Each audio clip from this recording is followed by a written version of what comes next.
खैबर पख्तूनख्वा में हुकूमत और अपोजिशन के दरमियान सेनेट इंतखाबात के बिला मुकाबला चुनाव का मुआहिदा खतरे में पड़ गया। PTI के नाराज अरकान का दस्तबरदारी से इनकार।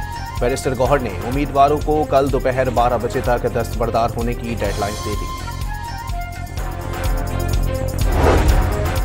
पंजाब असेंबली में हुकूमत और अपोजिशन के मुज़ाकरात कामयाब। स्पीकर मलिक अहमद खान ने रेफरेंस की दरखास्तों पर फैसला मुअत्तल कर दिया।